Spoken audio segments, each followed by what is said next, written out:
Hi, welcome to the small shed. This Saturday I'm finishing off the loft hatch for a mate in Bromsgrove. See you in a minute.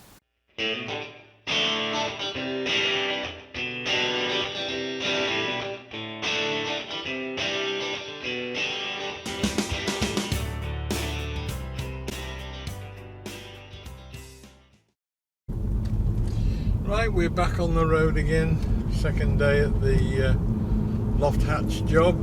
Just popping over to Bromsgrove to pick up a new loft hatch, which I ordered yesterday and should be there. Hopefully it's a relatively straightforward job to fit it. It needs the opening trimming out with some timbers. Got to pick up a length of timber as well. And the only real thing that I'm not sure about that might need a bit more work is the part where the existing loft trap was, and I stripped out all the architrave and surround to it, and that left quite a large area past the support timber where there was no plaster and nothing plaster. And I'm not sure that the new loft trap will cover it. There's an L-shaped angle all the way round that covers up the edges, but I'm not sure whether it'll be able to cover that up, in which case I'll have to pop and get some joint filler I use rather than plaster, because it's easier to sand smooth afterwards because I can't plaster very well. But we might have to do that. Other than that, hopefully I would like to get the whole thing in and finished this morning, and that'll be the job finished. First thing you can see is how difficult it becomes to work in a confined space like a corridor to get up to the roof. Just putting the ladder up itself was a bit of a nightmare. To carry out this sort of work without causing damage to the surrounding walls and door frames is a bit of a trial, and it's something that you've got to be aware of all the while, because it can take twice as long to do anything if you're constantly having to watch both ends of the ladder and carefully move stuff around. Needed to get the ladder up so that I could get up actually into the roof space rather than working off the platform that I'd done before. This would get me further up into the roof and enable me to start and clear up the actual mess and debris that existed on top of the existing lath and plaster ceiling, most of which was broken off pieces of plaster. You can see from the amount of dust kicking up what a mess that is, and all the cobwebs that are up there. It was at this point that I've discovered that it's not a very good idea keeping your camera in a hermetically sealed case so that it doesn't get covered in dust, because it means the microphone doesn't work. So you'll have to excuse the attempted explanation of lath and plaster that I undertook. It was done at the time, but you can't really hear properly on the soundtrack what it is, so I'll just run over it now. You can see that there are metal timber laths nailed to the underside of the joists, and then they force plaster up into the ceiling, and that squeezes up. You can see where it's coming up through the gaps, and it bends over and forms a domed end part. And that's fine for the first 100 years or so, but after time, with vibration, with moisture, with expansion and contraction, the odd leak every now and again, those pieces of plaster that are sticking up through just break off.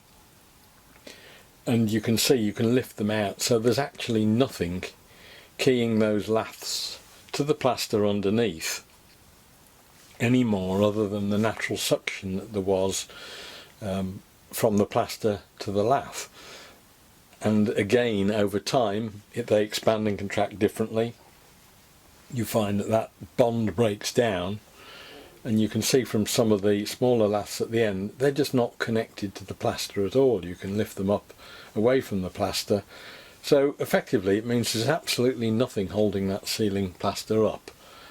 Now we're fortunate in this instance that it's been underboarded with plasterboard underneath, which is then screwed through into the joists, so there's less risk. But it is something you've got to be really careful with if you're going anywhere near a lath and plaster ceiling, or you could find you're in for replastering the entire ceiling, which in the case of a stairwell like this would be disastrous. Next thing I had to do was take the ladders down again because they were sticking up through that opening, and I wanted to just try the hatch in the opening just to see that the size was about right that I'd cut before I put the trimming timbers in.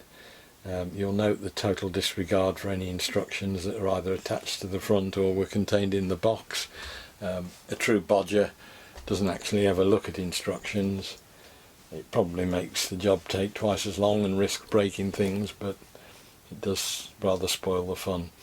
Put the loft hatch up against the ceiling just to make sure the hole was right, and that seemed to fit okay. So again, put the ladder back up again. You can see the ladder's back up through the trap, and then I had to trim off the side joist that I'd just cut down when I last visited.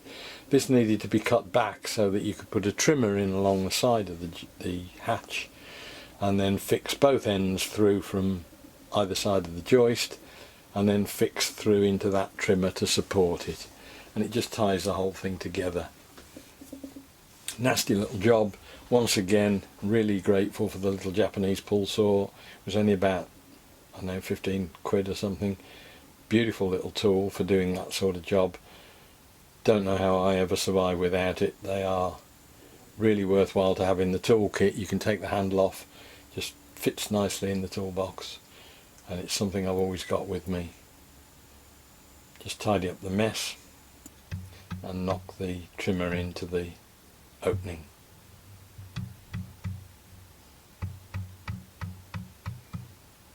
As I say, that was then screwed through from either end. You get access to it and then screw that into the end of that joist that was left unsupported. All this is doing is providing support to the loft hatch itself, which is not very heavy, so it's not a massive structural job. Now at the end of the opening I couldn't get, you can see underneath that pipe, there's no way I could get a drill in that small space to fix the end of the trimmer that went across the end, so I resorted to the pocket holes that I'd used pretty much to build the shed. I bought the little Craig pocket hole jig when I built the shed, ostensibly just to finish that job, or just to do that job. It's turned out to be something that I've constantly gone for, and really wish I'd bought a better one in the first place, and it's something on the list of things to buy, a decent pocket hole jig. They are really useful items to have. Not something you take out with you all the while, but very useful to have for getting into odd places like that. Let's fix the end of that timber at either end.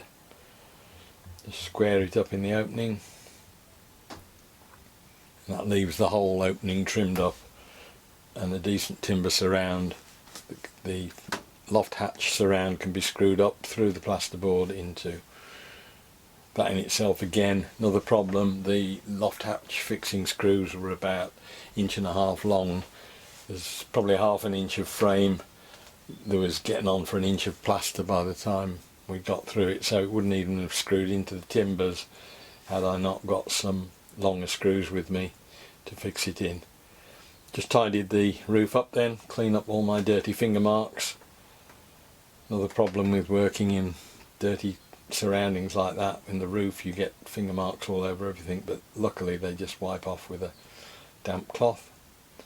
Hang the hatch, and that was pretty much it. Again, reverse of all the other procedures. Cleaning up, getting everything back out the house takes time and effort, but that seemed to have done a reasonable job and solved the problem.